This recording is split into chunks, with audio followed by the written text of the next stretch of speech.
So today, I'm outside the University of East Anglia in Norwich. They are currently finding themselves in some controversy at the sports park for allowing a naked man into the female changing rooms, with staff members telling a concerned woman it would be discriminatory to question the naked male. But they are finding themselves in the news again.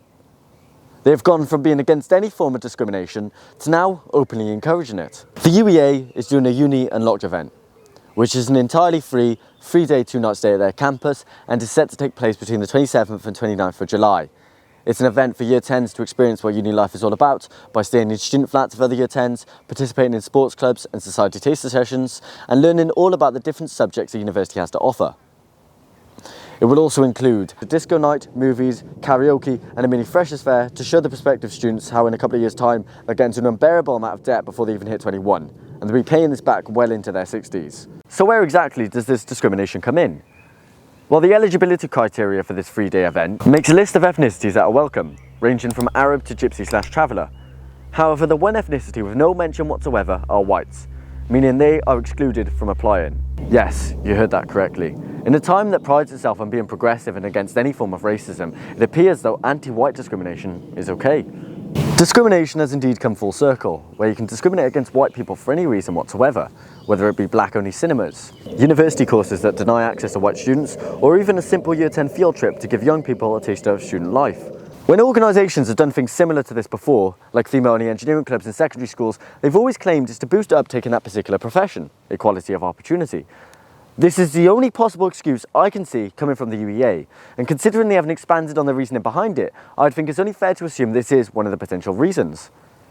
However, the Chinese, Indian and black African ethnic groups are entering into university at a proportionally higher rate than white ones, so why do they need any help? What's more interesting is that white students from socioeconomically disadvantaged backgrounds are entering into university at an even lower rate. The whole motive behind supporting disadvantaged groups is to help people from poorer backgrounds, not those who have a different skin colour who aren't disadvantaged in the slightest. If white kids are entering into higher education at a substantially lower rate, why would we need to boost diversity uptake? The answer is we wouldn't. Early 2024, the University of East Anglia faced some anti-Semitic graffiti on their campus, to which they responded that they will not tolerate any form of discrimination. But what's more discriminatory than to say an entire ethnic group of people is not welcome at a Year 10 event purely because of their skin colour, with no explanation behind it? In 2021, the Vice-Chancellor of the University of East Anglia said that UK universities are institutionally racist and must do more to support students from black and minority ethnic backgrounds. But they ignore the facts that white people are entering into universities at a substantially lower rate than every other ethnicity, despite comprising the majority of the UK population, especially those from economically disadvantaged backgrounds. While I was editing this video, I realised that the UEA has actually released a statement on the reasoning behind it. UEA has made an institutional commitment to social diversity, enriching learning for all except white kids. Got it. This means that we take a whole institutional approach to widening access and participation that spans all aspects of the student journey, including academic, personal, social and professional development. UEA Outreach exists and receives funding to target statistically underrepresented groups in higher education. So what exactly is the UEA Outreach Programme? Well, their website states, "We exist to help give young minds from underrepresented backgrounds in higher education the opportunity to shine." Underrepresented? Take a look at this graph, which works in proportion. White kids are entering into university at a statistically lower rate than every other ethnicity. How is excluding white kids supporting underrepresented groups in higher education? The statement further continues, "Evidence shows that groups identified in these eligibility criteria are less likely to progress and succeed in university than other groups." Now personally, I thought that saying black kids were never going to succeed in life purely because of the colour of their skin was inherently racist, but apparently not. It's simply okay when they do it. Throughout Western Europe, Indigenous people are dealing with anti-white racism at the hands of the establishment.